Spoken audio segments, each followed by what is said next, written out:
আমার সকল বন্ধুরা, আজকে আমি আপনাদের অন্যরকম একটা রেসিপি দেখাবো। আপনারা তো অনেকই রেসিপি দেখেন, বাট আজকে একটু ভিন্ন রকম একটা রেসিপি দিই। আজকে আমি আপনাদের জন্য দেবো, কী দিতে পারি, চলেন আমরা কচুর শরবত করি। কচুর শরবতের জন্য আমাদের প্রথমে কালেকশন করতে হবে কোথায় আছে কচু। তাহলে চলুন কচু আগে সংগ্রহ করি।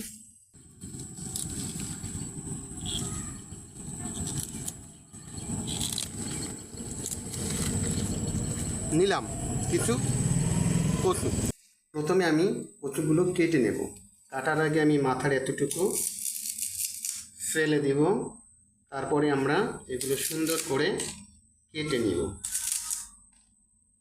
আমি অনেক দিন ধরেই এই রেসিপিটা আপনাদের সাথে শেয়ার করব, কিন্তু সময় ও স্বল্পতার কারণে আমি সেরকম করতে পারিনি।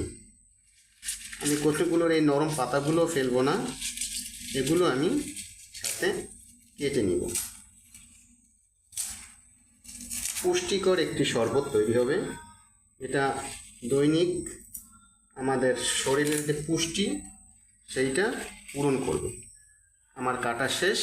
এখন আমি এই কচুগুলো সুন্দর পরিষ্কার করে ধুয়ে নেব। পানি দিয়ে কচুটা সুন্দরভাবে কয়েকবার ধুয়ে নেব, মানে কোনো ময়লা না থাকে, কোনো কাদা বা ময়লা না থাকে। সুন্দরভাবে আমি এগুলো ধুয়ে নেব। এবার আমি কচুগুলো সুন্দরভাবে বেটে নেব, কারণ আমার ঘরে ব্লেন্ডার মেশিন না থাকার কারণে আমি শিল পাটায় কতগুলো বেটে নেব। আপনাদের বাসায় ব্লেন্ডার থাকলে সেটা ব্লেন্ডার করেও নিতে পারেন, আর ব্লেন্ডার না থাকলে আমার মতো শিল পাটায় বাটবেন। অবশ্য পাটাটা উল্টিয়ে নেবেন, কারণ উল্টো পিঠে বাটলে এটা ভালো হবে। এখন আমি এইটা সুন্দর মিহি করে বেটে নিব।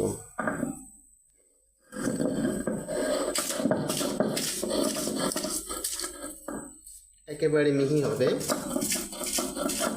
ব্লেন্ডারে যেভাবে মিহি হয় সেইভাবে মিহি হবে।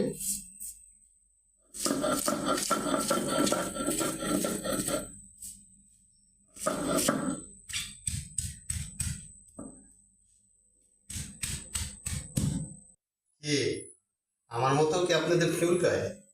আমার মাথায় তো সবসময় শয়তানি বুদ্ধি ঘোরে।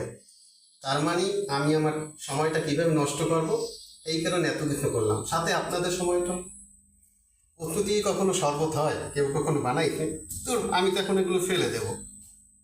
আমি আপনাদের যেভাবে সময়টা নষ্ট করলাম, আপনারা যদি আপনাদের কোনো বন্ধুদের সময় নষ্ট করতে চান, তাদেরকে এটা মেনশন করুন। ধন্যবাদ।